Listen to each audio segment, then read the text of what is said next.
All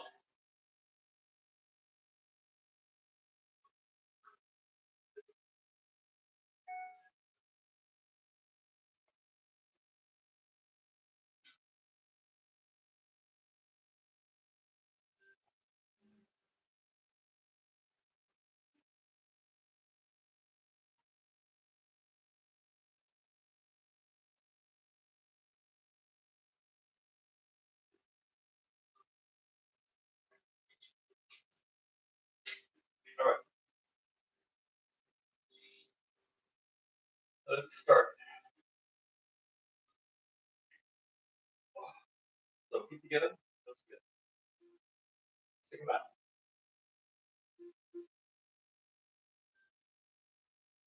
And short warm-ups. Bent, feet parallel, shoulder relaxed, spine vertical. Spine is lengthened.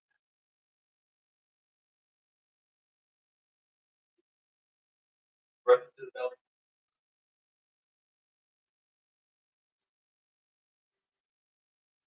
Draw. Weight of the body through the spine.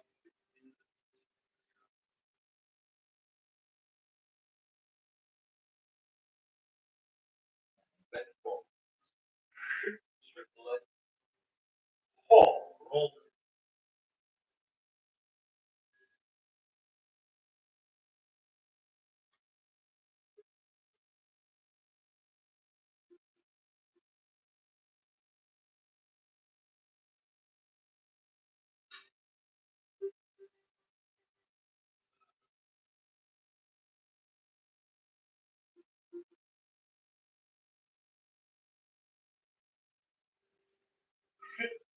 Back up.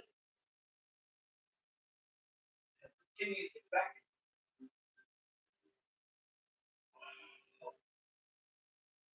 Fall back to center. And again. Hold.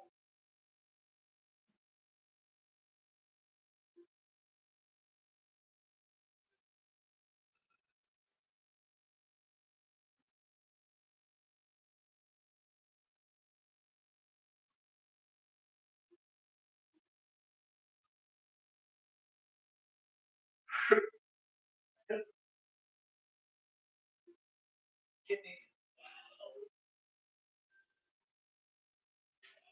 Hold.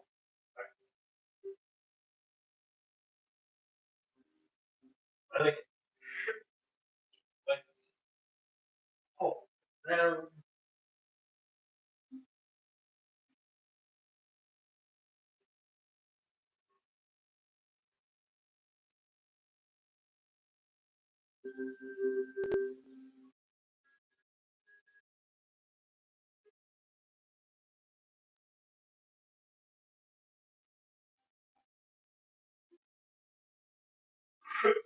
Yep.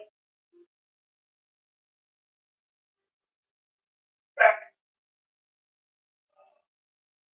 And back. Hold. I go side to side. Hold.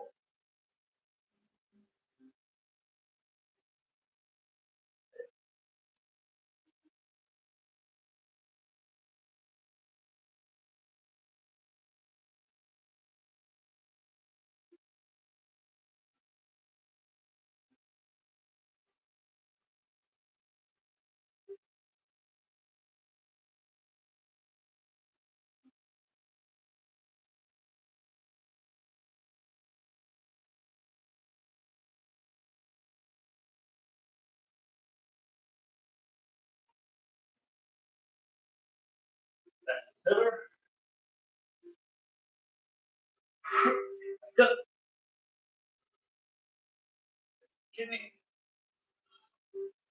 And back to hold. Near the tiger. Hold.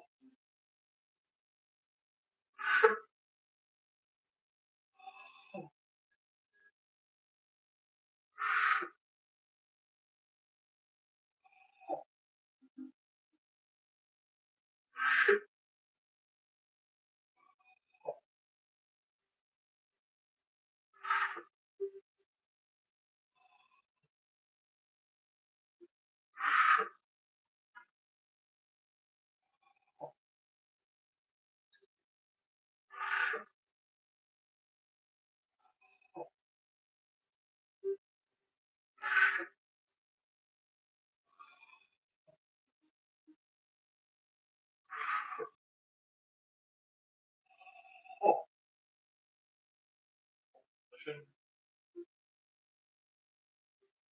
Basic posture. Shoulders relaxed.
Forward. Now play the feet up. Shift to the side. Turn. Forehead to the knee.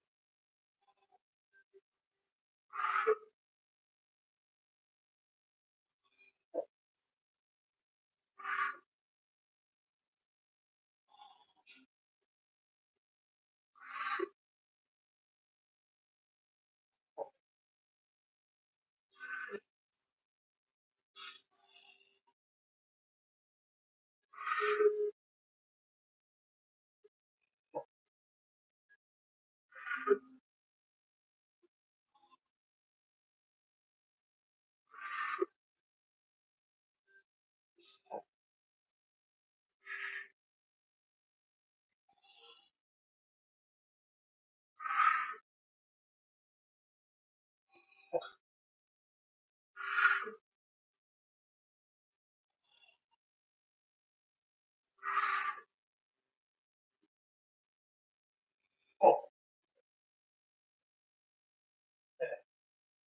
Horse stance.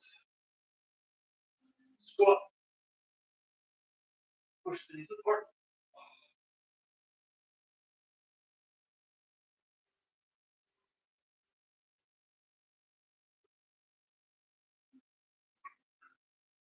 Squat.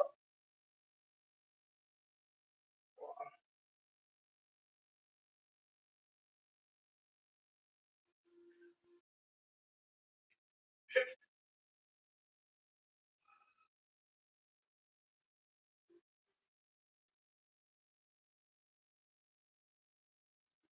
Shift. To the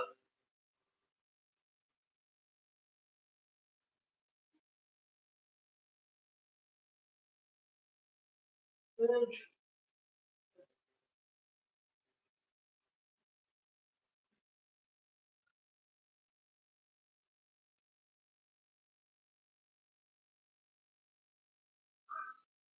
And bring. All right. So continue looking at the arms. We've done the first and second section of the 15 postures, if I remember correctly. So we'll take a look. We'll take a look at the third section. So just to quickly recap, to make sure we know where we are in the 15 postures. So that's our front. Right. So we have the cardinal directions: front, sides, and back. The diagonals of the square that we're standing in. And we start home, center, home. posture. And first section, turn to the right cardinal, down, forward off. Just going quickly through all of this. Right? Press, close, cardinal, turn 180 degrees, forward off, rest the sparrow's tail, press, seal it close, push, 90 degrees, forward off. Right? Going fast, just a sketch. All this, and finally a 180-degree turn to the rear, ward off, press the sparrow's tail, press.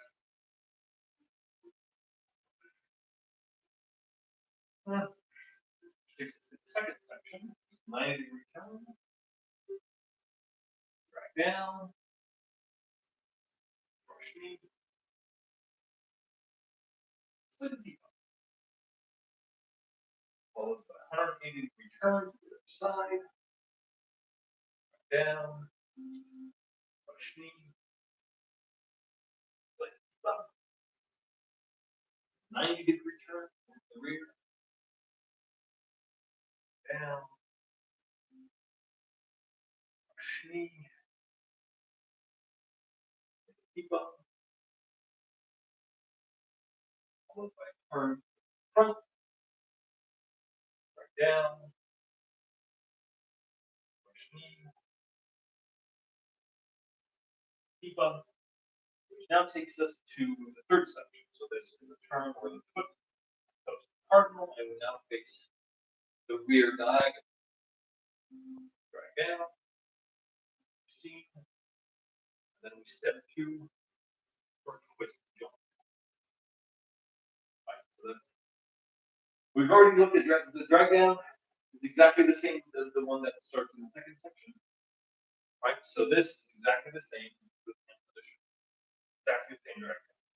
So the important thing here, the twisted joint, that's the first new move to look at. Here, the same rules apply that we've used before, which means that we want open shoulders. Right? We want those shapes, those circles. So after the drag down, right, we come up. So the drag down feels a little compressed. Just hold.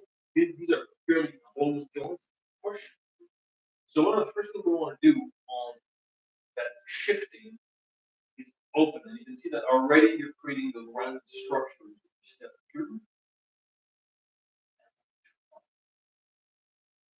So again, it's this idea that you're creating a circle. Right? Sometimes they call it holding the ball, which the only thing I don't like about the term holding the ball is that sometimes it can keep the shoulders tight, right? Because like while I'm holding the ball, the shoulders can be high and all that. And it's more about creating the ball than holding the ball. Right? You want to make sure that the back is the shoulder blades are flat, the back is rounded, the sternum is sunk in. But so this idea of having circles, and then the arms can independently go up and down. And that's, in this case, is what is giving us, so from here, the turn. So my arm are creating rounded shapes. And so when I do this, just the hands are essentially moving to give it shape and direction. Right? But the arms are essentially along these rounded shapes. Right? So again, you don't want to have tension in them. It's not holding on necessarily, but you're creating the shape, you're elongating it. Again, this is idea. The shoulder joint is open, right? It's lengthened, it's long, which is what creates space under the armpit. It creates that long arc because that's the structure that's going to be the strongest. Again, if it's too close, there's no strength here. It's too open, the elbow locks. It's this roundedness that connects all the way to the spine through the shoulder all the way. So in twist the joint, here twisting, the hands are closed a bit. Remember what you're you're doing with the hands, this is where the hand position shifts, that you're reaching forward with that under the hand that's in the bottom is reaching forward, lifting an elbow, and you turn till the hands are along the vertical plane. Right? So if you're holding a sheet of glass, you pick up a sheet of glass and you're holding it and carry it. That's the hand position. Notice the hand here, right in front of the belly button. The other hand is essentially in front of the chest. Right? So as simple as possible, again, using the feel of the shoulder as your reference point. Right? Is the shoulder open? Are the shoulders relaxed? Are you creating a shape? Nice function. Remember also, so one of the things is, the hands are moving. After drag down, his hand goes up, floats up. Right? And the thing to remember is that this is a block. Right? So there's a punch, and this is a deflection. So you block. So the back of the hand is being used for that block. This is essentially ward off. So make sure it's punch, ward off, and block.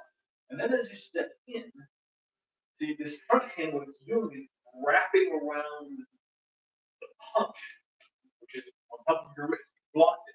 As you step through, catch, and then this hand is pushing the hand out as this hand reaches for the elbow and reaching it up, which is why your hands end up like this. So you want to have that sense that the hand, and that's why I think sometimes it looks like the hand gestures are very complicated because the hands are actually kind of doing this, right? But the arm is actually in the same shape as before, right? It's barely, the arm is essentially barely moving.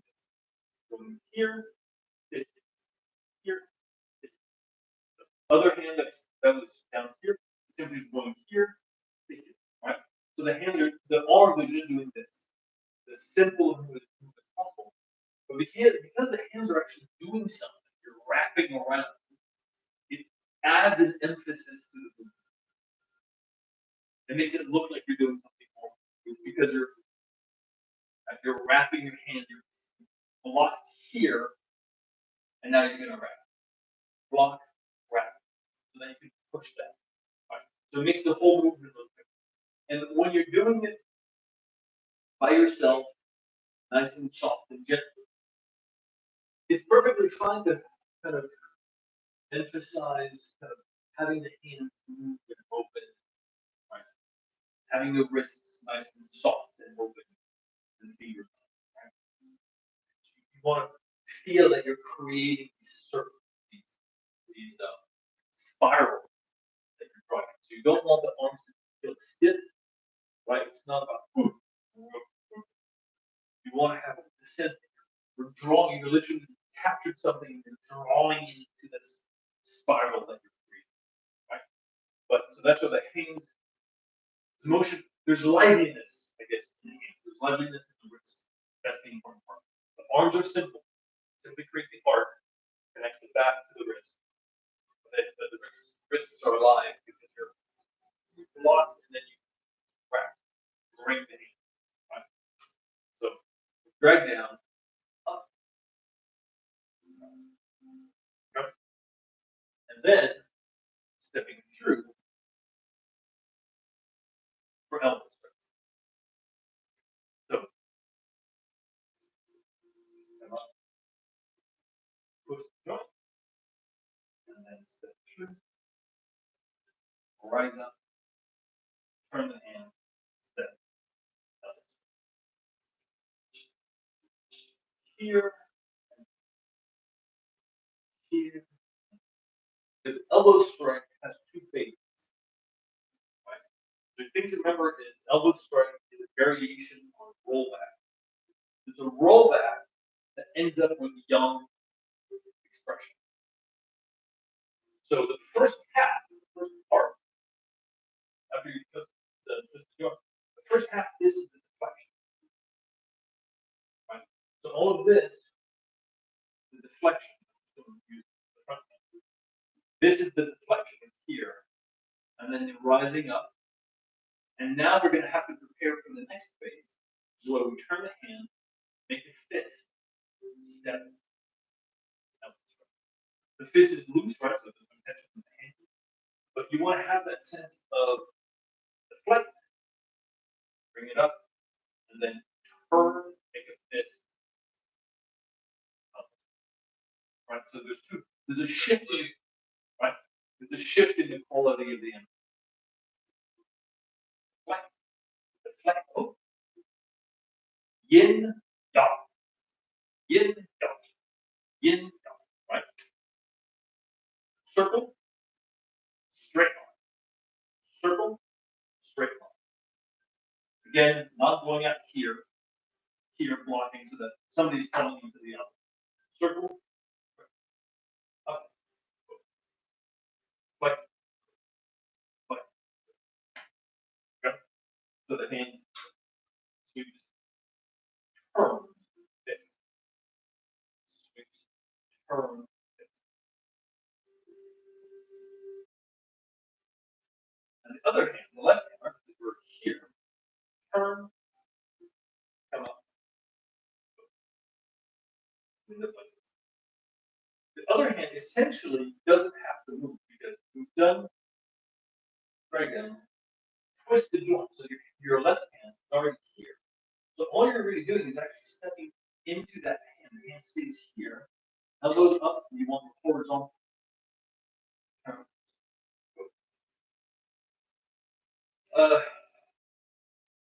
It's often done this way, right? Where you're feeling that you're really one hand is supporting the other.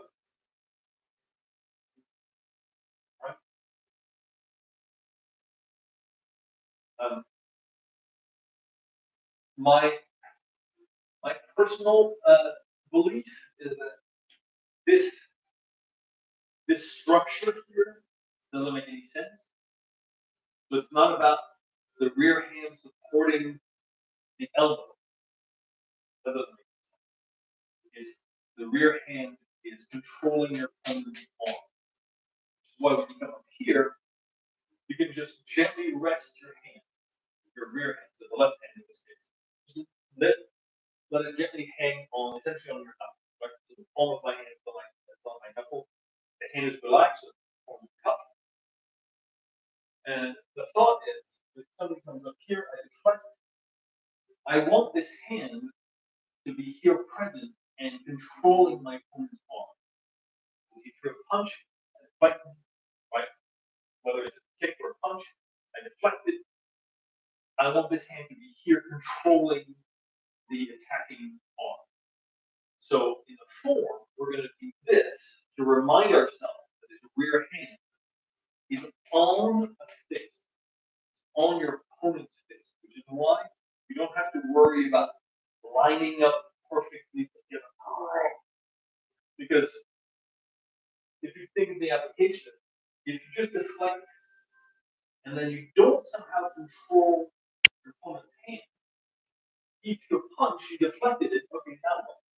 You can come back, throw something else, right? So you want to make sure that you come in and then you're controlling the hand here. Boom, now you're here. So that's why we're in that same position. But it's your opponent's hand that you're controlling. So when we form, this can be nice and relaxed. This hand's sitting on top of it. You don't have to worry about creating perfect, right, perfect structure. Because anyway, the strength should not be in the forearm. The strength should be in the back. Right? Because the real structure that you're creating is the structure that connects the back through the shoulder to the elbow. That's the line of force, not the forearm. Right? So you should feel it. You don't need to support this forearm because it's the back that's doing the work. Right? It's this line that creates the structure. It's not the forearm. You can feel it. Right? The power is in the back, not the front. And sometimes if you do this and you think, oh, it's my arm here that is creating the structure, right? Then your focus is on the front of the body instead of the back. Almost like rattling it on top, putting it on just inside the edge so you get a little bit of a. Yep. good and that also makes it softer and just sit. Exactly. So just soft. This arm is just resting. It's here. It's along the central line, right? It's just here. Over the focus of this. Right.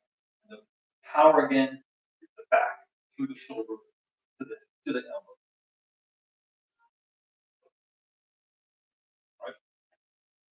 Right. So that's from here. Deflect. This hand is open. Rise up. Turn. The hands connect. That hand gently resting on the fist. Flexion. Front leg comes up, steps over, and then builds. Partially supports you up as you run.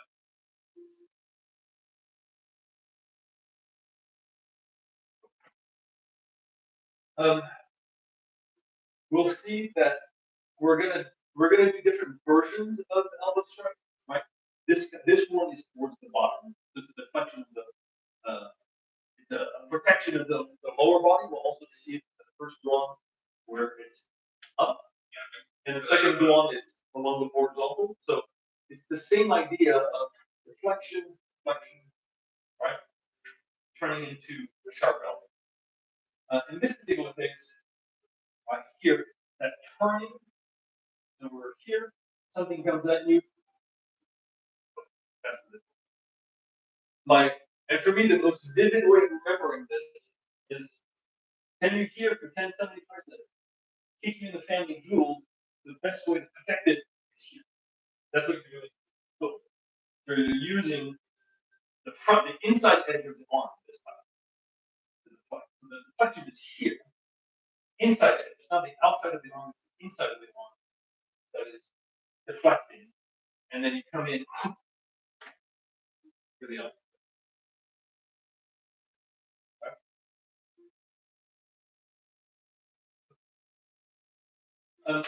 The I mentioned before that we're talking about qualities of energy. So we're going to deviate a bit from the arms. Elbow strike, the quality is a deflection that turns into a sharp point. Right? It's a trap. Draw in and then hit something pointy and sharp in a path, which is why we're not leaning forward. This is not hitting somebody with the elbow. This is drawing somebody in, and then they have an elbow. Which is why here,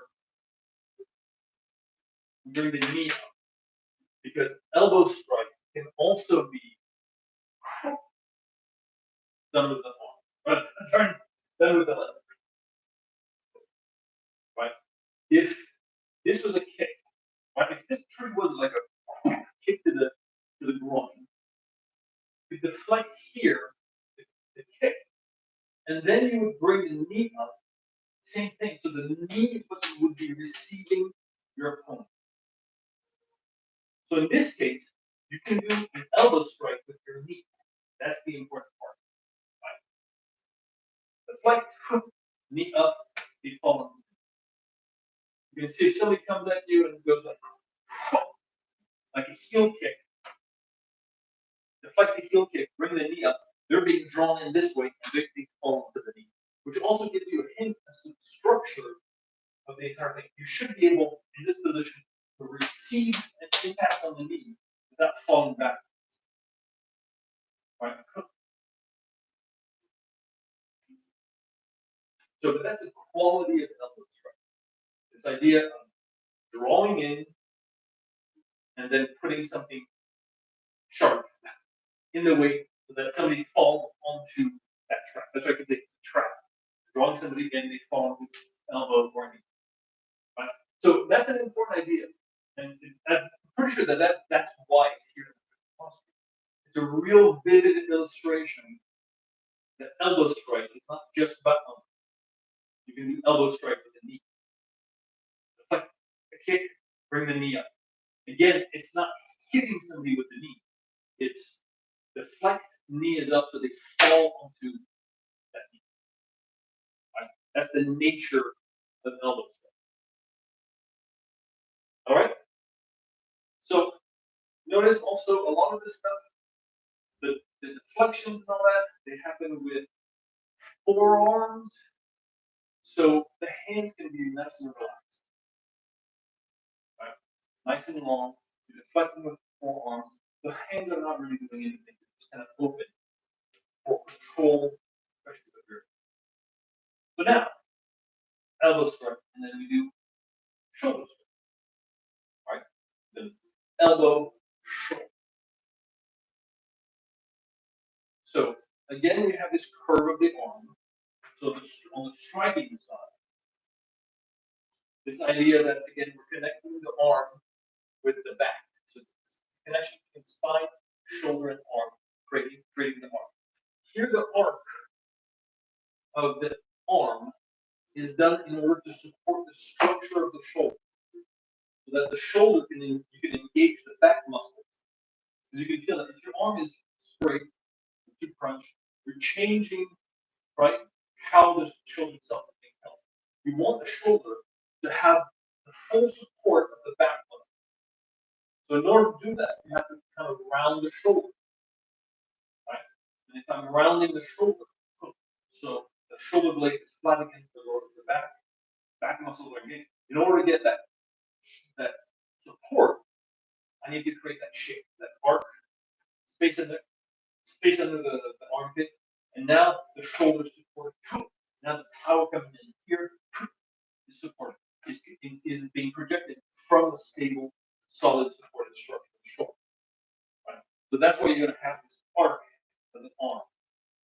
So shoulder strike is not just about push with the shoulder. Shoulder strike is about creating that structure, and that's what you're using to essentially ram into your opponent. The structure of the shoulder. So we go from here to here. From here to that arc. Boom. Boom. There's also downward. It's almost like pushing down with the thing. That's what creates the structure. And the pushing downward also gives you a good idea of like this teeter-totter effect that's in the waist because the power coming through the leg going up, and then in the waist, teeter-totter, so the shoulder doesn't impact on the horizontal. So then again, this transformation of vector. Vector going up, vector going up. So it's not shifting, it's rising. On the other hand, the back hand, tiger's mouth behind the shoulder. So basically your hand is cupping the shoulder. So again, the classic interpretation is that the hand is supporting the shoulder as you push, but it's not really that useful. Again, the back is what's providing the structure. Again, this is the protection. And if ever you do it, like if somebody's like grabbing you, you shoulder strike, you want to have that hand here to protect the face of the hand because you're hitting with your shoulder, you bring your own head very close to your opponent. So you want to have that hand here. So again, I think it's one of those sense memory, right? It's a memory aid where you have your rear hand, make sure it's here. Make sure you bring your hand to your shoulder because your hand is now protecting your face from you going impact. Okay? Is that teeter-totter clear? What? Yeah. Cool. It's sort of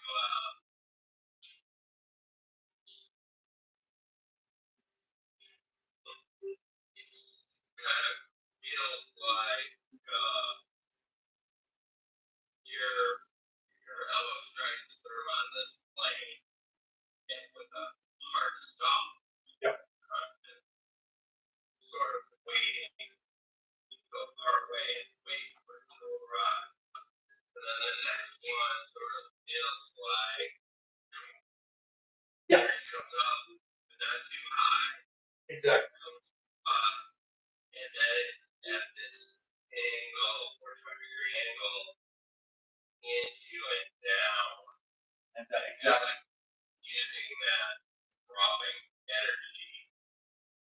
Exactly. And also, just as a reminder, again, moving away from the arms specifically, um, the shoulder strike is what tells us that elbow strike is not a rising forward movement because you have to, the elbow strike is actually bracing. So that when you're here, you actually you're sitting down, bracing yourself to receive power. Because the next thing you have to do is to have enough bend in that leg to rise up for the shoulder. Right? So brace yourself for the elbow, and then there's still some bend so that you can push with that rear leg for the shoulder. Right? But again, it's not shifting forward, rising up. Okay. Now, one thing is the last. The other thing to think of is when doing the shoulder strike. And I think I mentioned this before. That the shoulder strike can also be a joint lock on your opponent's arm. And I like to think of that because it really gives you a sense of the direction of the power. So if you just an elbow strike, if you think that the elbow strike is somebody's face, which means that their arm is underneath your own arm. Right? So they threw a punch, you deflected, and you're doing elbow strike to the face, your arm is underneath your own arm. Then when you do shoulder strike,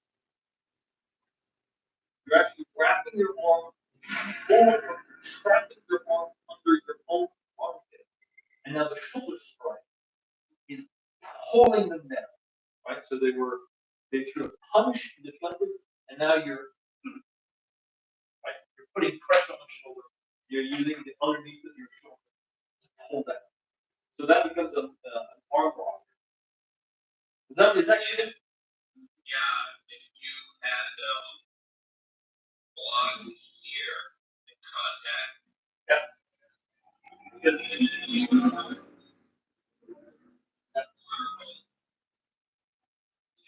either trap or hold. exactly. And then as this one comes down, as long as it doesn't come down on the inside of that arm, Oh, exactly. it's like a lever. Exactly. Right? It's looking over. Yeah, which is also why I say that the elbow strike is not here support one arm supporting the other, that training yourself into controlling your opponent's arm. Because it's somebody who throws a punch and deflected, and now you're controlling their arm, elbow strike, you're above them, you still have their arm here. You're still controlling it. So now when you shoulder strike, this is an arm lock. But I would want to use it. Yeah. Right? Probably pull apart. Exactly. So now these hand positions also make a little more sense, right? Where you don't drop that rear arm, you keep it up because you've deflected. You're in control of it, and then and this is the hold of the guy's arm or wrist. So you're locking, and you're using your armpit for a jump, for a shoulder lock. Right? So I like to think in terms of that application because it really gives you the quality of the energy that you're projecting with shoulder strike. It's not just, well, how do I push with my shoulder? It's this downward energy, right? So whether the downward energy is expressed with the underside of the shoulder or the outside of the shoulder, it's the same quality, the same direction, right? Whether I have somebody's arm and I do a joint lock, or I don't have, and where I don't have this arm, then on the inside of the guard, and go, and your shoulder strike, same exact thing, same quality, same shape, same direction of it.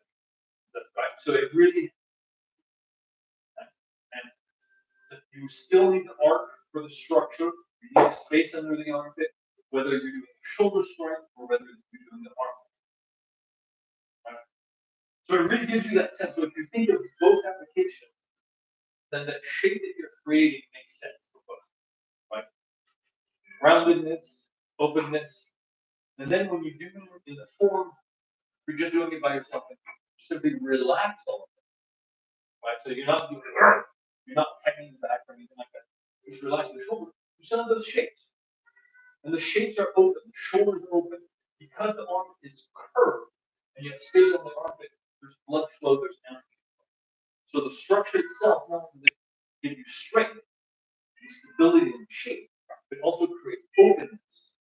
So that even as gentle and as soft as you make it, you're still hitting the same exact structure. Right? So the structure doesn't have to change depending on what your intent is, whether you're doing it for application or doing it for energy. Same structure, same openness, same support of the back, creating rounded shapes. All right? Make sense? Practicing it, I'm going to have to try to remember to stay. Yeah, nice and vertical. Yeah. Crunch these and, Yeah. forward crunch rather than. Yeah. And actually, I think one of the things about this hand here is also to remind yourself you're not here, it's not this or crunch. There's a person right there. So you can't be too far this way, because otherwise your head is in front. So it's here. That's the end. So now let's go to a central equilibrium, right? Because central equilibrium from here to here. Right? Central equilibrium. Here, turning the waist, going to essentially ward off.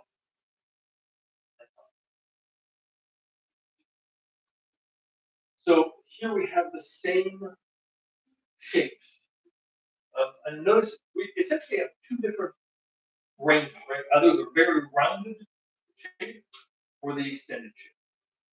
That's roughly the range of curve that we create in the arm. So here it's the same idea. So from shoulder strike, I sit back and I go into ward, so it creates this nice round shape. And then rise up. Shoulders are relaxed, space under the armpit, shoulders down. The hand, palm facing the head. Right? Here, turn. And notice that in terms of the arm shapes, from shoulder strike, if I sit back and turn the waist, all I'm doing is here I was rising all the way on the back leg. All I'm doing is I'm sitting down on that rear leg and then squaring the hips so that it makes the front. That's all I'm doing. But because my arm is here and around it, because I'm doing this, now my arm is in front. Right? So it's essentially doing board off. And it's powered by the hips. The arm barely does it. Right? I was here for a shoulder strike. I simply sit, square the hips, and then I simply bring the arm up. Right? So there's very little movement actually in the arm. It's actually all generated by the hips. My arm is curved. Then I bring my arm up. Essentially ward up. Shoulder strike, square up, raise the arm. And then I shift away forward and simply raise the arm through. And I maintain the arc because I still want the back engaged. You want to think of that connection between the palm of the hand, crown of the head through the body. Right? Because this is an energetic connection. So you're creating a pole of chi that connects the pelvic well, right, the bottom of the foot, front of the head, center of the palm. So we're nice and tall. The arm is over the head, not front over the head. That the palm is over the front of the head. And the left hand, in this case, simply drops. And you're up. When you're sitting, you're here. So, yeah, so you're going through this essentially this kind of board off position. As in this case, my left hand on top drops down as my right hand rises up. So when I'm squared here, weight on the rear leg, I'm in board off position. Right? Go from here to here, board off here, now I shift the weight forward. So from ward off, now shift forward and go into central equilibrium. So again, there's some discussion that there's an application right here. And I would agree to here, this is ward off, right? You just hit something with the shoulder, and now you're pushing them out. So there could be an application here, pulling somebody to the side. My opinion is less important than the fact that we're going back to central equilibrium. The shoulder strike, back to center, protected ourselves, we got the ward off. So now we're going to rise up. And one of the main reasons why I say that is because we go from ward off, right arm is forward, weight on the left leg, to shift the weight forward on the right leg, and the right arm is up. So we're completely one-sided. Right? So I'm balanced on the right leg with my right arm up. And also the name is central equilibrium. So the emphasis is on the vertical line. It's a pivot point within the posture where we go forward, and the next thing we're going to do is go back. It's a pause. It's a reminder. Remember the vertical. Then all these things we're here, here. Next thing we do, come to center. And now we're going to go back. So that's why for me, treating this as the only way the application works is if you're pulling, so this becomes the limit on. Word off and then pull. Yeah. Not that interesting of an application. Right? But somebody will say, but like I said, for me, this is central equilibrium.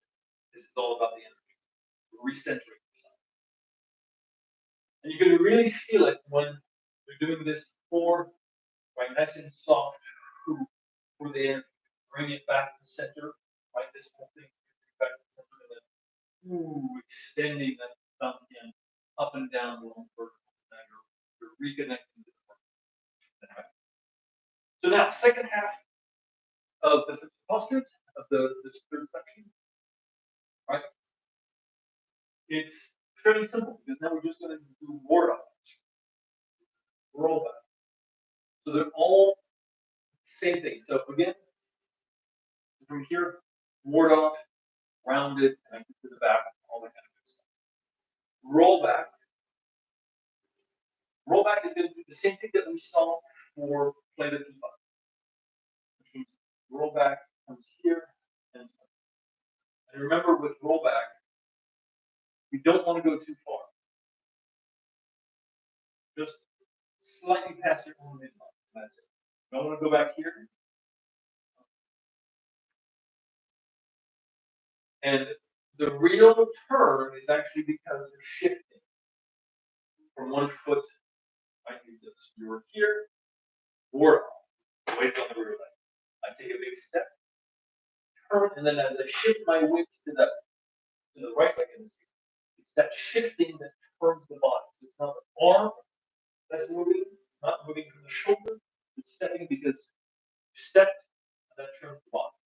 Right? I was here and I stepped.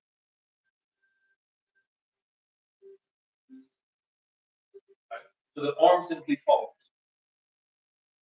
So the arm is actually nice and soft, barely moves, and there's that turn of the hand which creates that rolling effect on the forearm. One thing which is important, and it's something that comes often in pushing, this idea of your midline, your center line, and here with rollback, you can feel that if you go further, you're actually closing off your shoulder, and there's no more power. And if somebody were to push against you, your arm would fold against yourself.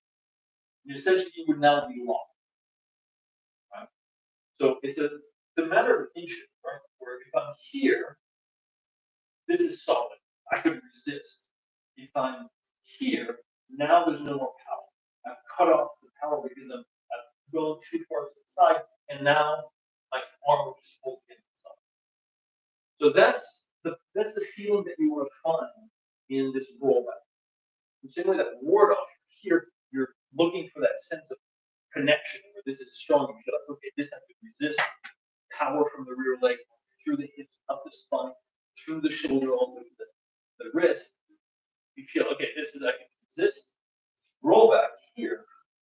You feel the same way here. Openness, support, the back is support. You go too far, suddenly there's no more support.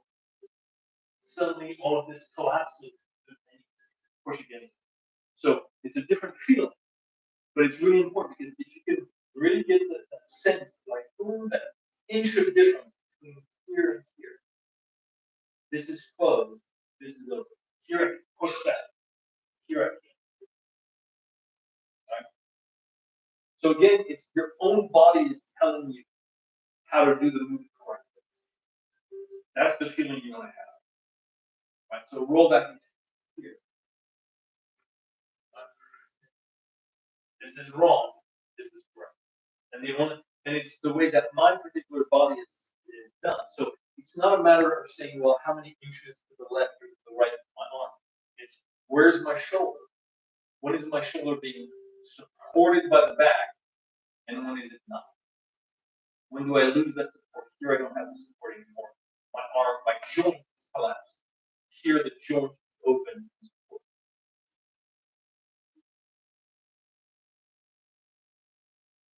Right. So it makes for a much smaller movement than you think. It's not sweeping over to the side. Coming to the front. Coming to this position where again the shoulders open and supported by the back. That's what. Right. In terms of application, it makes sense. Something throws a punch, you don't have to go all the way over here to block the punch. Just enough. Question. Yeah. As we're moving back, are we moving back on a straight line? Yes. Or are we No. Yes. going side? There's no side-to-side motion. So it's all along the same line of intent. So from here, I'm supposed there's something coming this way, deflect here, it's the same line. We're not stepping sideways. We're doing all these, we're rotating.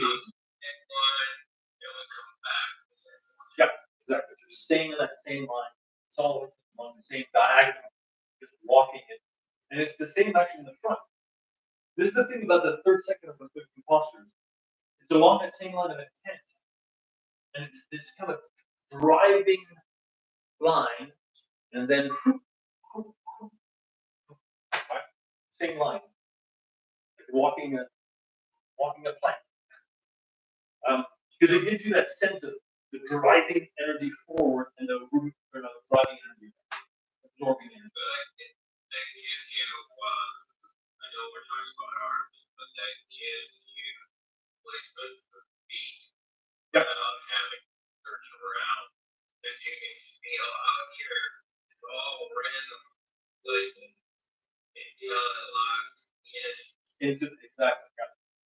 So those, yeah, that's why again this intent, yeah, having a clear intent is important because it gives you your axis and a clear sense of the patterns that you have, the square that you're walking. So let's quickly finish here because so roll back, and then all of this was done already, right? Horizontal, vertical, push, shift forward, press. Now the press, again, rounded, elbows down, striking with the wrist, same as the press that we did in the perception. So those arms should be fairly familiar. Right? And press, and then it's sit back. Sit back, correct. So the hands, when you sit back or you sit back, the hands simply unfold. Again, you want to have the hands as relaxed as possible. The wrist is alive so that the hand is not like this, the hand is here. Right? So it's not, because here the hand is dead, the wrist is dead, the hand is here. So the only time we have the hand like this is when we press, and it's on purpose because we want to have that edge of the wrist like an axe. It's the only time we have the hand like this, right? Or you can do this on purpose. The rest of the time, the hand is stiff, right? Because we want the flow to go all the way to the fingertips. Intent goes all the way to the fingertips. Flow, energy, all of that all the way. So before we close this off, the one thing I want to say is this is where it helps to do the form fast, which is counterintuitive. Consider if you're doing Tai Chi. Soft, slow. It's not the law that you have to do Tai Chi slow. And going through the 13 postures with some speed, some momentum, really helps because you can see, like, even if you just do the third section, right? If you do it with some speed, right, you can start seeing how one move turns into the other, the momentum of the arm, and how it's the movement of the body moving through space that's generating the arm. It's not the arms that are doing things, it's the stepping through and the turning, right? Because if I step through and I turn, my arms turn, my arms move. Oh. And some of you see how, for example, elbow strike comes out of simply stepping. If I turn, if my arms are relaxed and I just turn, that's what my arms do. If I, right, this is very much like one of the basic push hands exercise, except that I'm doing it by shifting the weight forward. If I do this and then I step, circle, straight line. Circle, straight line. Exactly. So that's where you see that the arms are secondary to the stepping and the moving through space. So if you do the form with some speed, you don't have to go full bore, but some speed, you start getting a little more sense of the momentum that's being generated by the stepping. And then you go, oh yeah, this right here. All of that is here. Right? Stepping back, roll back, comes right in. Right? Ward off. So what I do, the other thing it tends to reveal quickly is that the balance is right in the moves. Yep. Exactly. If your weight is not placed in the correct position, you're not going to be able to go through the movement. So that's why for me it's quite revealing at some point. Just go through the form at double speed. So again, you're not going full speed. You're going as far or as fast as you can while still doing the form correctly. That should be done. If you start to like cutting corners and not going through the form correctly, you're going too fast. But pushing into the form, you're like, okay, this is still recognizably the moves that I'm doing. Right? I'm still doing the moves correctly. That's the speed I want to get. Just to get the feel for the momentum. Not something you do every time, but having that experience in the back of your head, having the memory of momentum, so that when you do it very slowly, when you're here, right? It's not this kind of strange artificial dance. You have the sense memory that, oh yeah, no, the momentum of turning brings my arms here. The momentum of stepping brings my arms here. And it all kind of connects. You can see the form. Okay? So that's it for the So let's close up. Let's do a celestial tiger just to finish up. And then we'll call it a night. So celestial tiger, so we're feet parallel in bed. And we're gonna repeat it a few times. Bring all of this energy, stir it up, and bring it back to the done. So and vertical, belly, raise the arm, fall. So raise the posture, palm down, fall, up,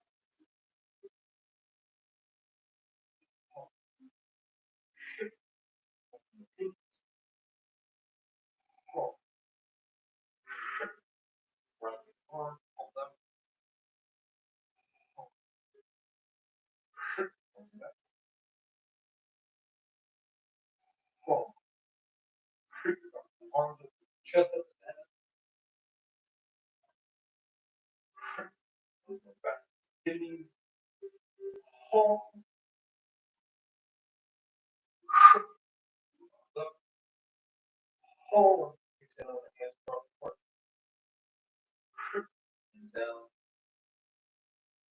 Hold. Exhale, across the front. And again.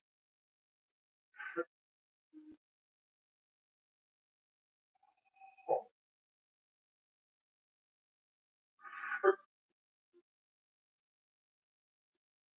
Hold.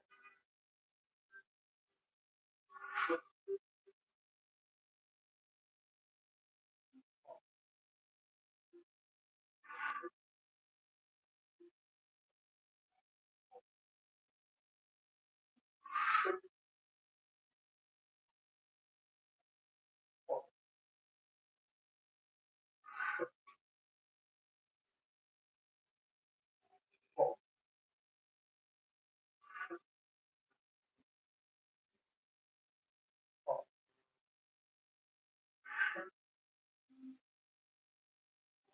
Hold.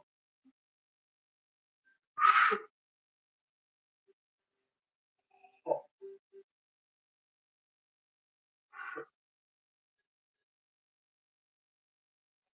Hold.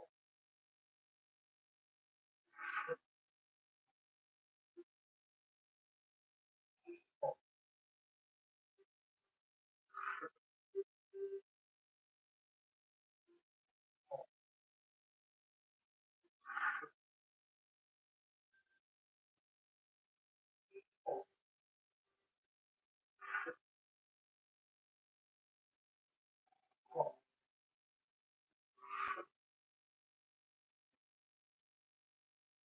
Hold.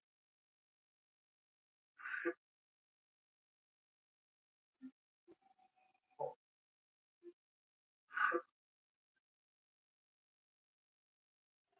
Hold.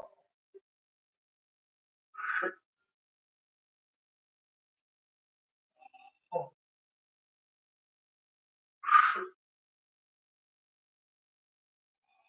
Hold.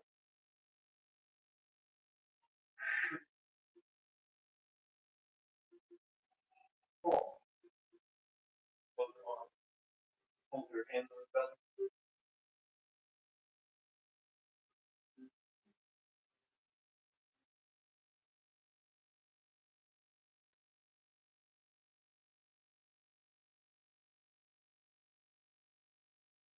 I'll let them again.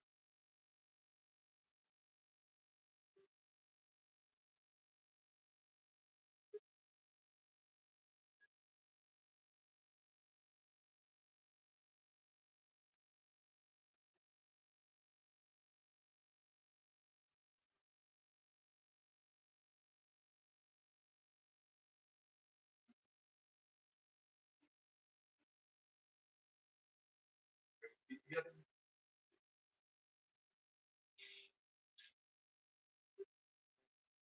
Vertical. Opening front of the head. Slowly feet.